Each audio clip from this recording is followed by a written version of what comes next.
ஏன் இதயத்தை எடுத்து வைங்க டாக்டர். உயிர் போனா வராது.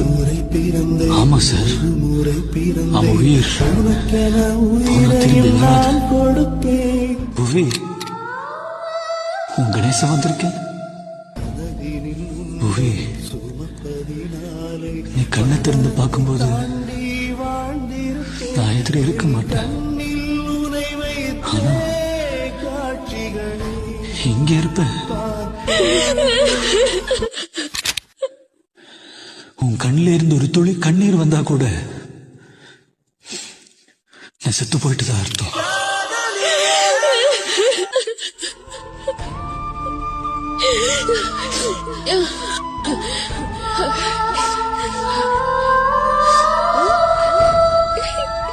இந்த உலகத்துல என்ன விட கொடுத்து வச்சவங்க யாருமே இருக்க மாட்டாங்க.